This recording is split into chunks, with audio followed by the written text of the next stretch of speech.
Are you a Muslim? I'm a believer in Jesus Christ, who died and rose on the third day. So, I mean, those who are Christians are those who say they live their lives like Christ. It's not for them. Christ-like. It's not for them to say.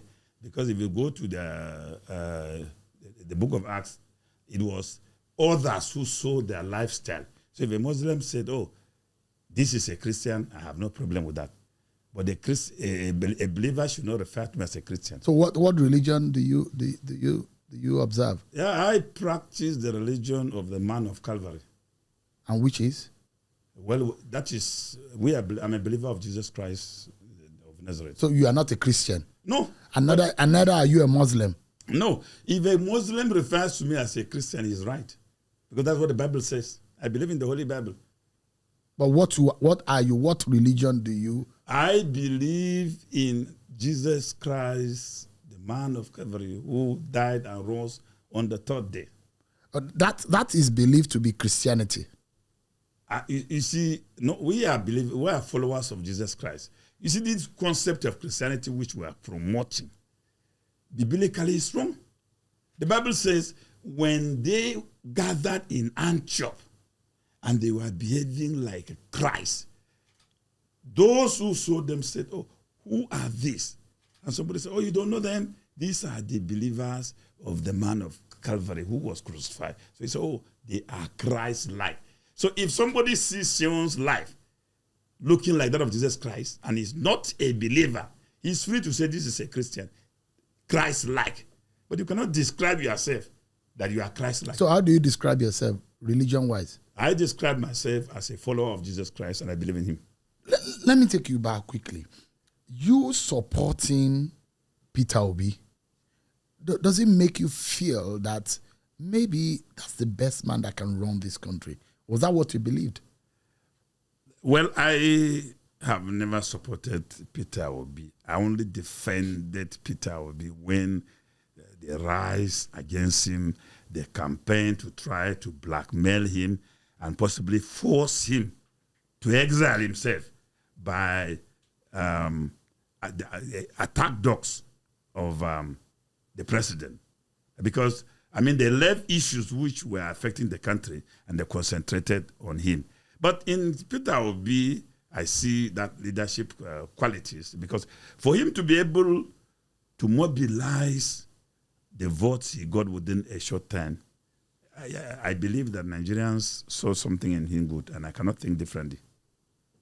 I mean, out of all the candidates, who do you think? I mean, the president is in office, and so it's you can't change that.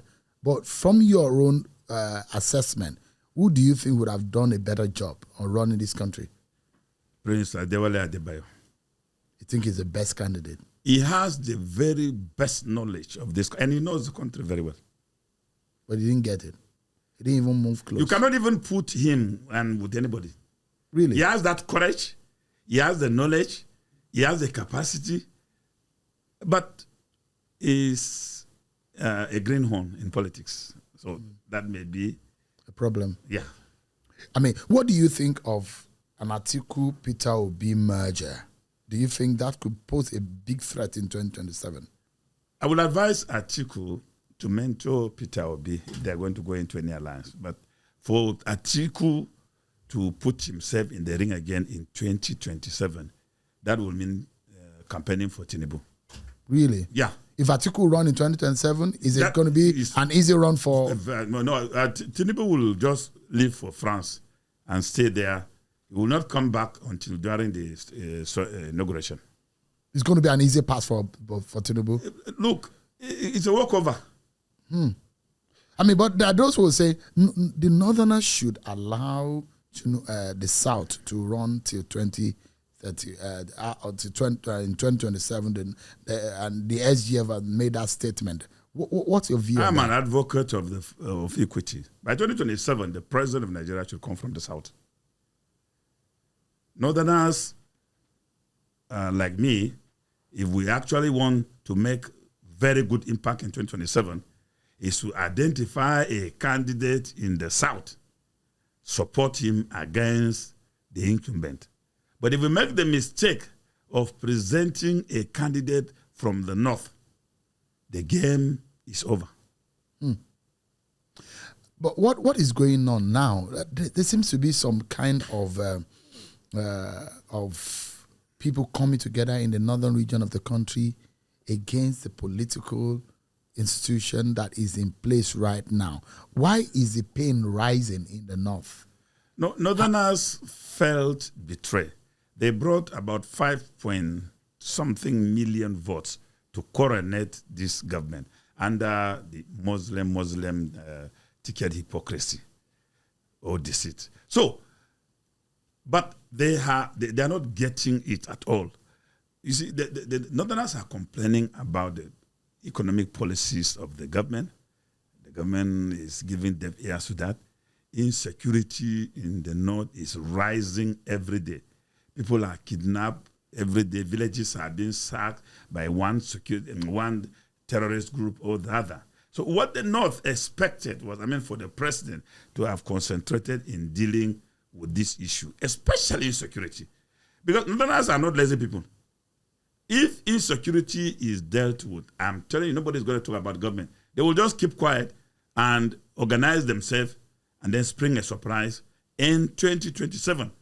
But the president has forced the North to be vocal with some of his policies. And you don't think this is also maybe some of the appointment the president has made, because there are those who are saying that is impacting on their view of the nation's unity, and that may affect his chances in 2027. Do you think? You see, it's only the political elites that are talking about appointments. But an average Northerner is not concerned about it. An average Northerner is concerned about poverty, insecurity. But that has been there in the 8 years of Buhari. They face more poverty. Yeah. They out of school children. High cost of living. You see, it has been compounded with the withdrawal of fuel subsidy. Buhari, with all his 8 years of non-performance, Buhari was very, very shrewd politically, because he never allowed himself to be boxed to the corner to subscribe to the issue of withdrawing subsidy, because he knew what it is to Nigerians. Do you regret supporting Buhari with the benefit of hindsight, with what has happened? No, I no.